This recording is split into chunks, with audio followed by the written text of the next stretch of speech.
Hlasnej hudbe.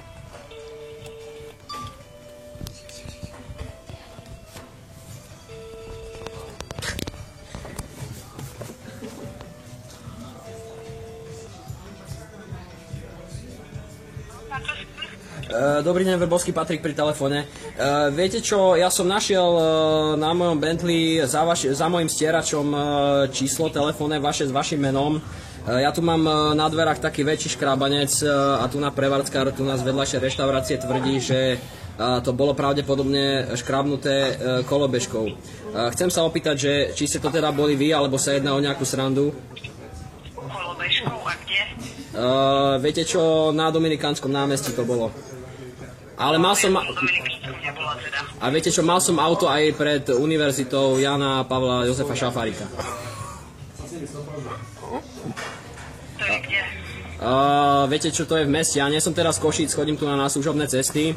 Ale tak mám trochu také drahšie auto. Viete čo, takto chcem sa opýtať, ak ste to teda boli vy, lebo evidentne je to škrabnuté od kolobežky. Takto sa chcem opýtať, Škoda je okolo 1200 eur, 1227, tu sa pozerám na ten bloček do servisu. Vedeli by sme sa takto mimosúdne dohodnúť, že by ste mi teda uhradili tú škodu a nebudeme to hlásiť na policii.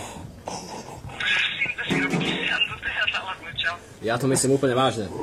S takýmito vecami nie sú srandy. To je väčšie Bentley, to sú vážne veci. Takto, ale jazdíte na kolobežke. Jazdíte na tej kolobežke alebo nejazdíte? Jazdím kolobežkou, ale kebyže som škrabla nejaký Bentley, tak viem. Tak ako, lebo to ako evidentne tu na prevádzka z vedľajšej reštaurácie tvrdí, že bola to kolobežka. Je to reštaurácia Karaoke Bar Guinness. Karaoke bar na Alžbetinej ulici. Alžbetina ulica je to. Ja viete čo, ja neviem presne vám povedať takto, lebo ja nie som z Košíc, ale... Karaoke bar. Áno, je to karaoke bar. Takže som ešte taký karaoke bar na Alžbetinej ulici nevidela. Tak, to je smutné, keďže...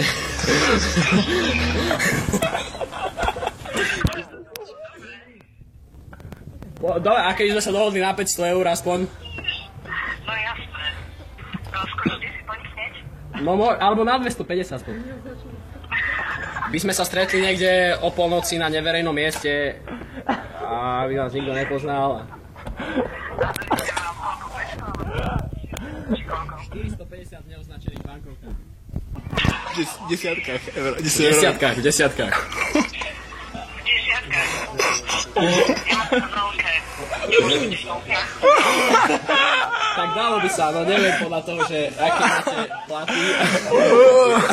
Dobre, to nebudeme riešiť. Dobre, tak vám ďakujem pekne za pozornosť. A s kým som mala tú česť? S Patrikom Vrbovským. Je to tak. Dobre, ďakujem veľmi pekne. Nebudu nemáme veci, ne? Dovidenia. Kdo že si sa auto dal?